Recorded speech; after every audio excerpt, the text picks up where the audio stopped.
1966 Renault Caravelle. So it's your rear-engined, air-cooled Renault convertible. We're going to start by having a good look at the bodywork, then we'll go through the interior and we'll go for a cold engine startup. If you look down this driver's side, it is right-hand drive this one, you can see nice and straight all the way down there. Panel gaps are good, nice and even all the way along. Just want a little bit of tidying up here and there, which we'll point out as we go. There's a little bit of a crack in the paint just here and a little blemish just there. If you look inside the arch, it's had a couple of little touch-ups, but there isn't any rust or anything like that. It is a nice solid example you can see underneath. It's not hiding anything, you know exactly where you stand with it. It's on 4 matching steel wheels, obviously 3 stud these ones, with good tyres on those. The stainless trim is nice all the way down, up onto the top of the wing there, that's all good. Window seal at the front is nice and soft and the glass is nice and clear. No real marks along the top or down the A-pillar or along the scuttle there, all in good condition. Hood itself, it's got a couple of little marks and bits of damage to it, but it generally is all there. Windows nice and clear, all the trim and everything that's hard to find is all there.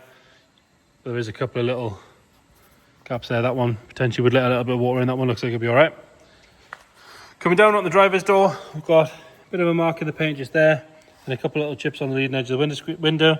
And then there is a little tear in the bottom of the hood there where you can see that bit of trim should be across there. Onto the rear quarter, you've got a couple of stone chips here where it steps out on the bodywork itself, and a light scuff just here. Inside the arch again, nice and sharp all the way around and nice and solid. You can see a little bit of sort of dirty surface rust there that actually looks like it would pretty much just all wipe off, but it is rock solid in there. Pop the camera underneath from here as well. You can see generally nice and tidy under there. Continuing around onto the back, and you will notice that the rear bumper is off. When we get to the front, I'll show you there's a new bumper in there. A couple of bits of rust just poking through on this section here, and a big chunk of paint that's come off just on the bottom there as well. And then a few little marks on the engine cover itself. Tail lamps and chrome trim and everything is all very good. All the bits that are hard to find are here and looking good. Much rather have to paint the car than have to find one of those. And then round on the passenger side, again, straight all the way up. See the hole where the bumper should be there. This arch again, sharp all the way around. Little scuff just here, which actually, in all honesty, looks like it would pretty much all polish off. A couple of little cracks in the paint just there. And another chip here. If I have a look at this section, there is another hole in the roof there. A-pillar on the side's good.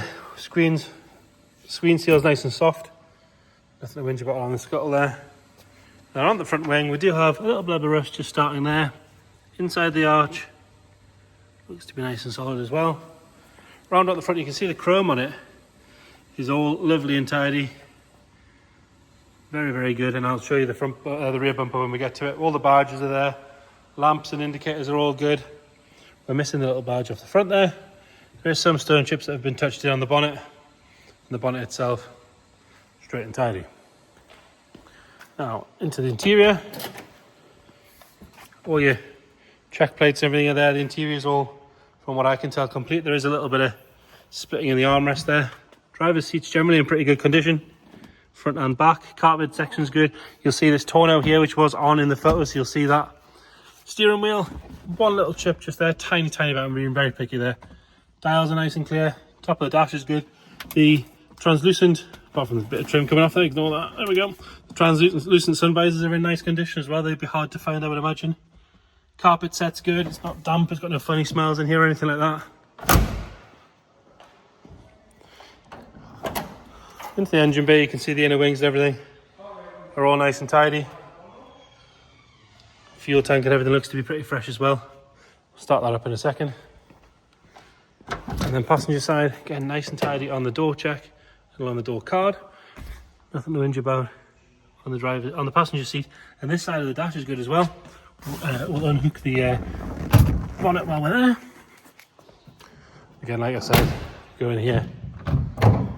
We've got spare glass, a few extra parts, and then there's the corners and the center section It's in the same sort of condition as the front, which is nice. Battery and everything's in there as well. Obviously we've got to lock that back down. We'll get it fired up.